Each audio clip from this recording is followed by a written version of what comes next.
O sol brilhava forte no céu do Rio de Janeiro, como se quisesse acompanhar o ritmo vibrante da cidade. No aeroporto internacional Tom Jobim, a multidão se movia em um balé caótico. Famílias arrastando malas, executivos falando ao celular, turistas maravilhados com a energia carioca. Entre eles caminhava um homem de aparência simples, com uma mochila surrada pendurada no ombro e um boné virado para trás. Seu rosto, parcialmente escondido pela aba, carregava um sorriso leve, quase brincalhão. Era Ronaldinho Gaúcho, o gênio do futebol, o rei da ginga, mas ali, naquele momento, ninguém parecia reconhecê-lo. Ele segurava um passe VIP para a sala exclusiva do aeroporto, um privilégio reservado aos viajantes de elite. Ronaldinho, com sua humildade característica, não fazia questão de ostentar. Sua camiseta desbotada, suas havaianas gastas e o jeito descontraído o tornavam apenas mais um na multidão. Mas esse anonimato estava prestes a desencadear uma história que sacudiria o Brasil. Na entrada da sala VIP, Ana, uma funcionária do aeroporto, ajustava o crachá no uniforme impecável. Seu turno estava sendo longo e o calor do Rio não ajudava. Ela observava os passageiros com um olhar treinado, separando os importantes dos comuns em questão de segundos. Quando Ronaldinho se aproximou, com seu passe VIP esticado na mão, Ana franziu a testa. "Senhor, aqui é exclusivo para passageiros VIP", disse ela, com um tom que misturava autoridade e impaciência. Ronaldinho, sem perder o sorriso, respondeu calmamente: "Eu sei, moça. Aqui tá meu passe." Ele entregou o documento, mas Ana o pegou com desconfiança, como se estivesse lidando com algo falso. Seus olhos percorreram o passe, depois o homem à sua frente. A camiseta velha, o boné torto, a mochila que parecia ter vindo de uma feira livre. "Isso não parece certo", murmurou ela, alto o suficiente para que os outros passageiros próximos ouvissem. O ambiente ao redor começou a mudar. Alguns viajantes, sentados nas poltronas de couro da área de espera, ergueram os olhos de seus celulares. Uma mulher, de vestido elegante e óculos escuros, puxou o telefone e começou a gravar, sentindo que algo estava prestes a acontecer. Ana segurou o passe com mais força, virando-o contra a luz, como se pudesse encontrar um defeito escondido. "Senhor, onde o senhor conseguiu isso?" perguntou, agora com um tom que beirava a acusação. Ronaldinho inclinou a cabeça, ainda sorrindo, e respondeu com a tranquilidade de quem já enfrentou estádios lotados. "Comprei, pelo site da companhia." A resposta simples não era o que Ana esperava. Ela queria uma explicação longa, uma justificativa que confirmasse sua desconfiança. Mas Ronaldinho não dava isso. Ele apenas ficou ali, com as mãos no bolso, esperando. Ana chamou um colega, Marcelo, que veio do balcão de check-in com uma expressão de quem já estava cansado de problemas. "Olha isso", disse ela, passando o passe para ele. Marcelo, um homem de meia idade com óculos tortos, examinou o documento com a mesma desconfiança. "Parece estranho", concordou, sem nem olhar para Ronaldinho. "Senhor, o senhor vai precisar abrir sua mochila", disse Marcelo, apontando para a bolsa surrada de Ronaldinho. O pedido pegou todos de surpresa. Até então, ninguém havia pedido para inspecionar bagagens na entrada da sala VIP. A mulher que gravava agora estava de pé, ajustando o ângulo do celular. "Gente, vocês não vão acreditar no que está acontecendo aqui", sussurrou ela para a câmera, iniciando uma transmissão ao vivo. O vídeo começou a se espalhar, e em poucos minutos, o contador de visualizações já passava de 1000. Ronaldinho ergueu uma sobrancelha, mas manteve a calma. "Abrir minha mochila? Por quê?", perguntou, com um tom curioso, quase divertido. Ana cruzou os braços. "Protocolo de segurança. Passes suspeitos precisam ser verificados." A palavra suspeito ecoou no ar, pesada como uma pedra.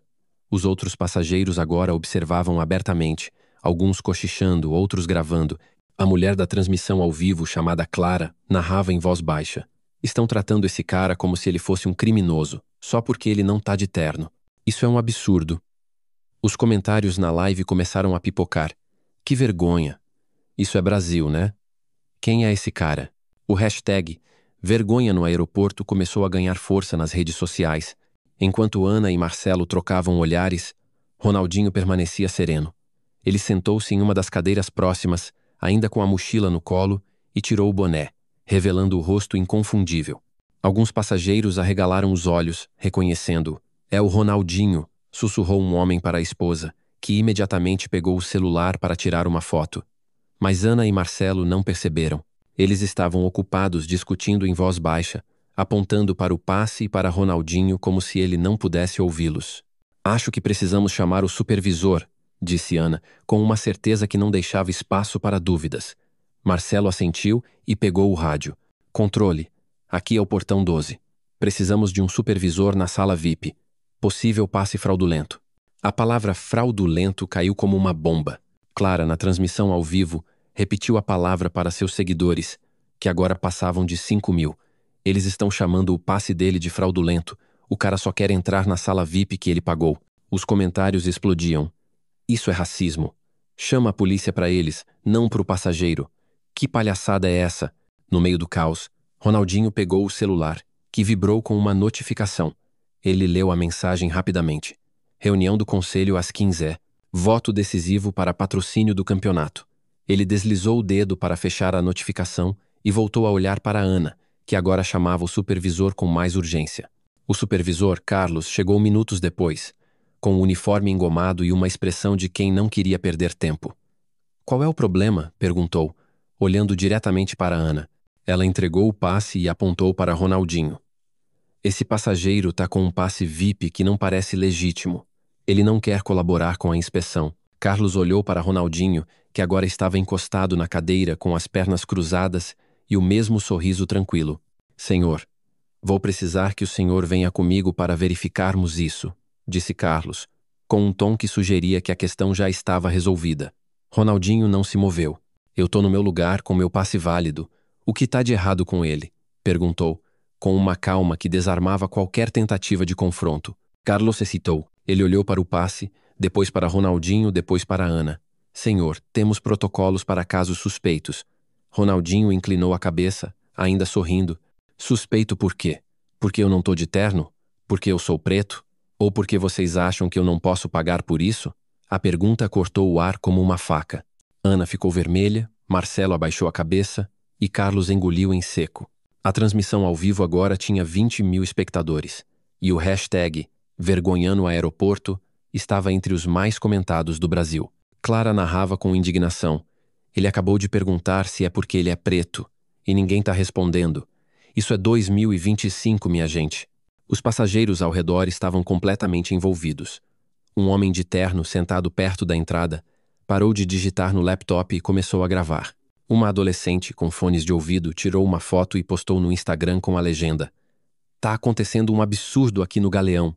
Ronaldinho, percebendo o movimento, olhou diretamente para Clara, que segurava o celular. Ele piscou e fez um leve aceno, como se soubesse que o mundo estava assistindo. A live explodiu com 50.000 visualizações, e os comentários não paravam. É o Ronaldinho, seus idiotas. Deixa o homem em paz. Isso é Brasil, sempre julgando pela aparência. Oh! Ana, agora visivelmente nervosa, insistiu. Senhor, o senhor precisa abrir sua mochila. É protocolo. Ronaldinho riu, um riso leve, quase musical, que ecoou na sala VIP. Protocolo para quê? Para provar que eu sou quem eu digo que sou. Tá bom então. Ele abriu a mochila com uma lentidão deliberada, revelando uma bola de futebol autografada, um caderno de anotações e um tablet. Mas o que chamou a atenção foi uma pequena carteira de couro, com um logotipo discreto no canto.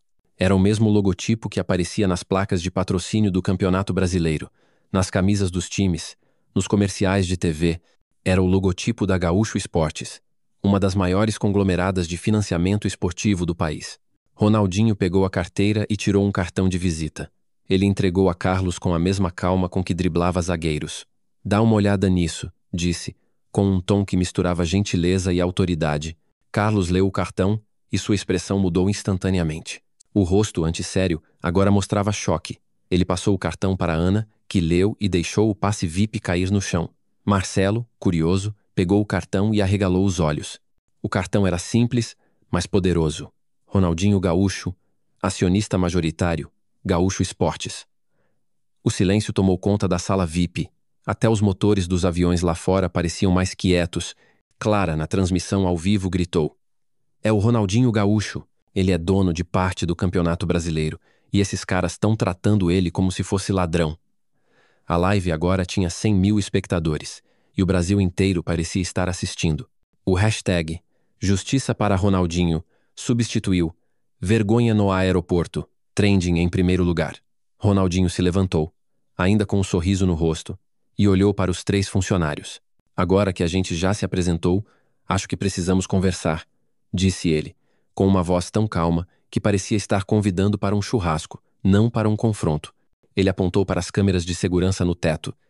Tudo isso tá gravado, né? Porque o que aconteceu aqui não é só um erro, é um problema maior. Ana tentou falar, mas sua voz falhou. Carlos, ainda segurando o cartão, gaguejou. Senhor Gaúcho, isso foi um mal-entendido. A gente não sabia... Ronaldinho ergueu a mão, interrompendo. Não é sobre saber quem eu sou. É sobre como vocês tratam quem vocês acham que não é ninguém. A frase ecoou. E Clara repetiu para a live. Ele disse que não é sobre ele ser famoso. É sobre tratar todo mundo com respeito. Ronaldinho pegou o tablet da mochila e abriu uma tela cheia de documentos.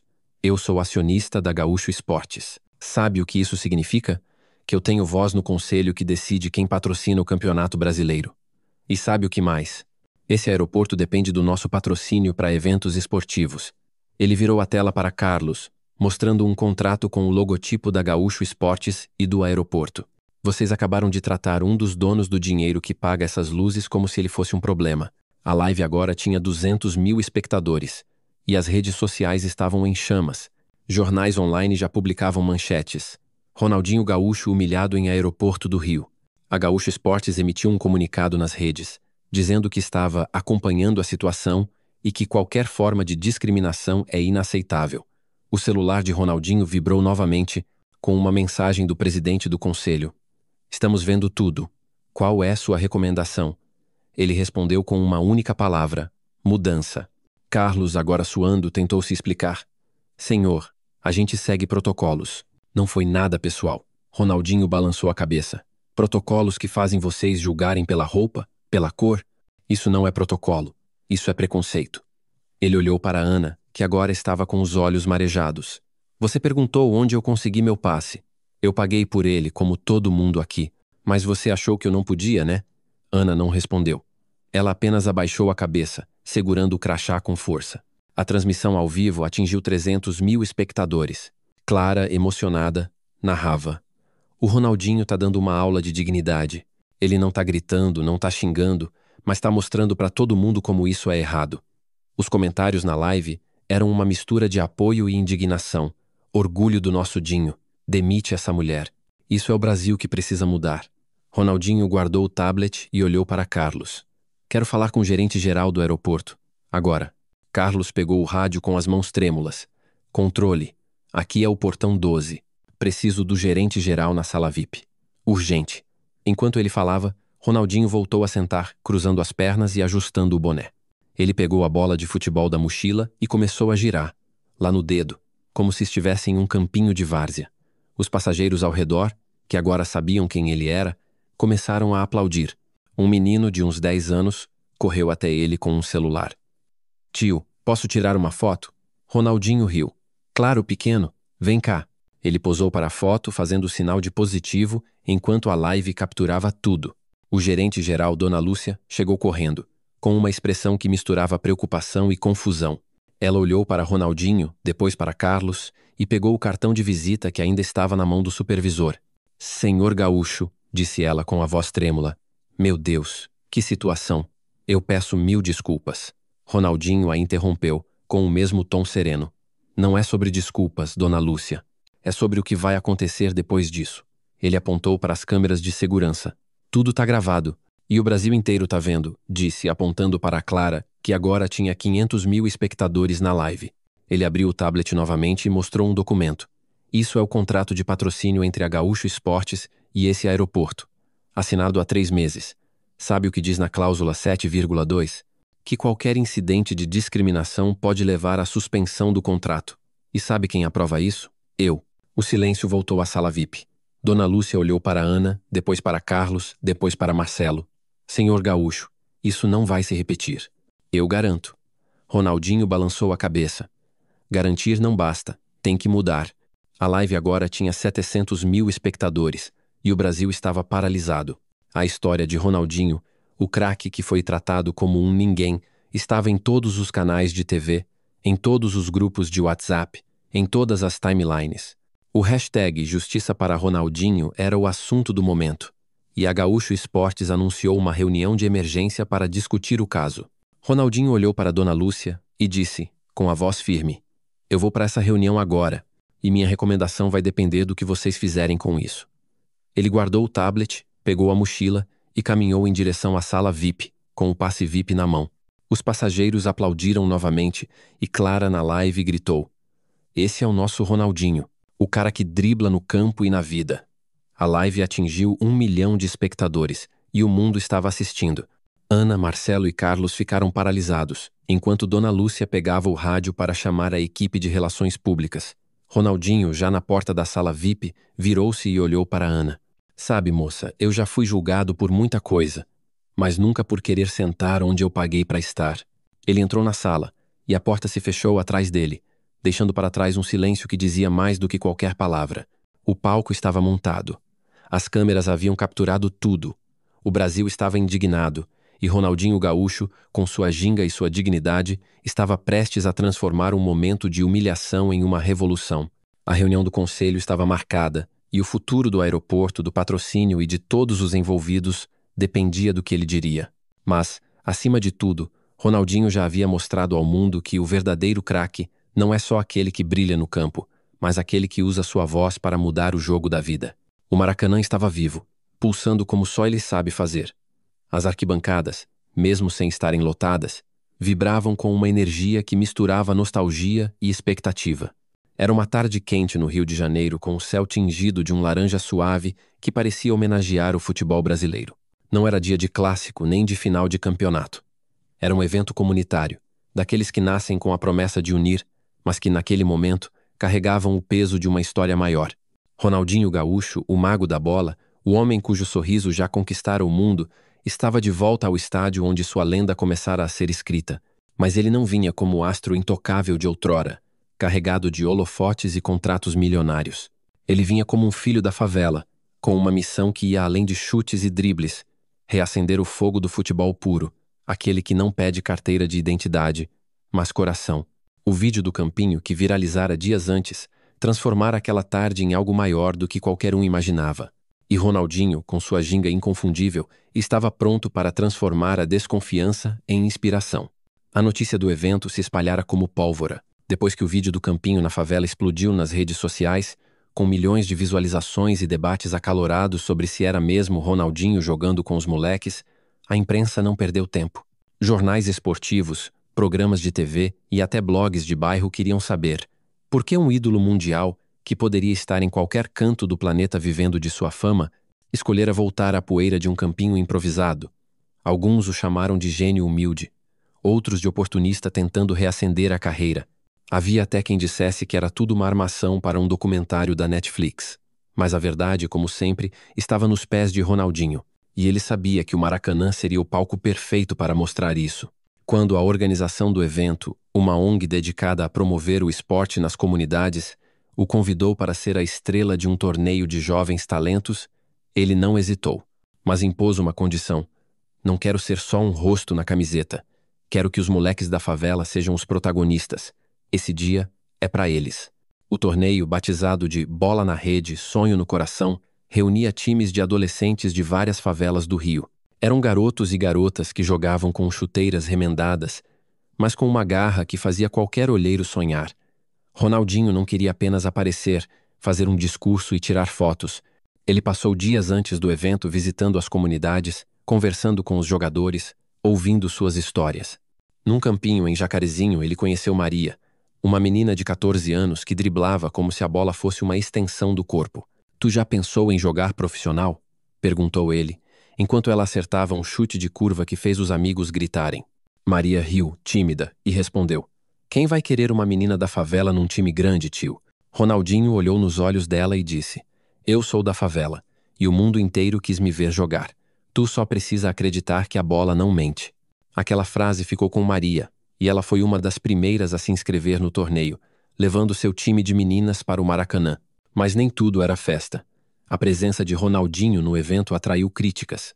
Alguns colunistas esportivos, daqueles que vivem de polêmicas, escreveram que ele estava se aproveitando da pobreza para limpar sua imagem, manchada por rumores de festas e problemas financeiros após a aposentadoria.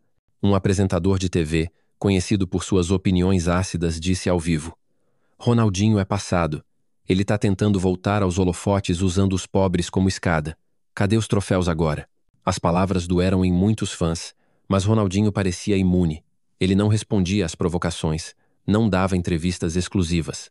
Quando um repórter tentou abordá-lo na entrada de um treino, ele apenas sorriu e disse: Fala com os moleques, eles são o futuro. Eu sou só o tio que veio ajudar. Essa simplicidade, porém, só alimentava a curiosidade, e a expectativa para o evento no Maracanã crescia como uma onda. No dia do torneio, o estádio estava diferente. Nada de bandeiras de clubes ou faixas de torcidas organizadas. Em vez disso, cartazes coloridos feitos à mão pelas crianças das comunidades enfeitavam as arquibancadas. A bola é nossa voz, dizia um. Favela joga, favela ganha, dizia outro. Os times chegaram em ônibus escolares, acompanhados por familiares que gritavam de orgulho. Ronaldinho estava lá desde cedo, ajudando a organizar o campo, distribuindo coletes e até carregando caixas de água para os jogadores. Ele usava uma camiseta simples, com o logo da ONG, e o mesmo boné torto do dia no campinho. Para quem o via de longe, parecia apenas um voluntário qualquer. Mas bastava ele tocar na bola durante o aquecimento para o estádio inteiro parar e assistir. Um passe de trivela, um toque de calcanhar, um elástico que fez um garoto rir alto, cada movimento era um lembrete de quem ele era. O torneio começou com uma energia contagiante. Os jogos eram curtos, de 15 minutos cada tempo, mas intensos. Os garotos jogavam como se estivessem na final da Copa do Mundo. E as meninas, como o time de Maria, surpreendiam com jogadas ensaiadas que arrancavam aplausos. Ronaldinho não ficava na arquibancada VIP. Ele andava pela lateral do campo gritando incentivos, corrigindo posicionamentos e às vezes rindo com os erros dos jogadores, como quem se reconhece naquelas falhas. Durante o intervalo, ele pegou um microfone e falou com a multidão, que já lotava metade do Maracanã. Hoje não é sobre mim. É sobre eles, disse, apontando para os jovens no campo. Esses moleques são o Brasil que eu acredito. Eles não precisam de dinheiro, precisam de chance. Então bora dar um show para mostrar que a favela tem talento. O estádio explodiu em aplausos, e até os críticos na imprensa, que assistiam de camarotes, sentiram o peso daquelas palavras. Mas o momento que todos esperavam veio no final do torneio. Após a final vencida pelo time de Maria numa cobrança de falta que ela mesma bateu, Ronaldinho foi convidado para um jogo exibição. Era um pedido da organização, mas também uma exigência tácita do público, que gritava seu nome desde o início. Ele hesitou por um momento, como se quisesse manter o foco nos jovens. Mas quando Maria correu até ele, segurando a taça improvisada do torneio, e disse: Tio, joga um pouquinho pra gente ver. Ele não resistiu. Tá bom, pequena. Mas só se tu jogar comigo, respondeu rindo. O jogo exibição seria um 5 contra 5, com Ronaldinho liderando um time de jovens contra um time de ex-jogadores amadores da comunidade, alguns dos quais já tinham sido seus adversários nos campinhos da infância. Quando ele entrou em campo, o Maracanã pareceu se transformar. As luzes do estádio, agora acesas contra o céu que escurecia, pareciam brilhar só para ele. A bola rolou, e Ronaldinho voltou a ser o menino da favela que sonhava com o mundo. No primeiro lance, ele recebeu a bola na intermediária, olhou para o goleiro e, com um toque de calcanhar, passou para Maria, que correu livre e quase marcou. A multidão gritou, sentindo a magia que só ele sabia criar. No lance seguinte, ele enfrentou 2 marcadores. Com um elástico duplo, deixou um no chão e, com um chapéu, despistou o outro, arrancando risadas até dos adversários. Mas o momento que ficaria na história veio minutos depois. Ronaldinho, na entrada da área, recebeu um passe alto. Ele matou a bola no peito, deixou-a cair até o pé e, sem nem olhar para o gol, deu um toque de biquinho, aquele mesmo que encantara o mundo contra o Chelsea anos atrás. A bola fez uma curva impossível, passou por cima do goleiro e morreu no fundo da rede. O Maracanã veio abaixo. Gritos, aplausos, choro, tudo misturado numa catarse que só o futebol brasileiro pode provocar. As câmeras da transmissão ao vivo captaram tudo. O gol foi repetido em telões, e as redes sociais explodiram com o clipe, que em horas já tinha milhões de visualizações. Ele voltou, dizia um comentário. Isso não é futebol, é arte, dizia outro. Mas Ronaldinho não parou para comemorar. Ele correu até Maria, levantou-a nos ombros e apontou para a torcida, como quem diz: essa é a verdadeira estrela. O gesto simples e genuíno calou até os críticos mais duros. Nos camarotes, jornalistas que antes questionavam sua relevância anotavam freneticamente, enquanto os torcedores nas arquibancadas cantavam "Olê, olê, olê, Ronaldinho". Era como se por um momento o Brasil inteiro tivesse se reunido naquele gol, naquela alegria, naquela certeza de que o futebol ainda podia unir. Mas a história não terminou ali. Após o jogo, Ronaldinho ficou no campo distribuindo medalhas para todos os participantes, tirando fotos com quem pedia e até jogando conversa fora com os pais dos jogadores. Ele ouviu histórias de superação, de garotos que jogavam para escapar da violência, de meninas que enfrentavam preconceito por quererem ser atletas.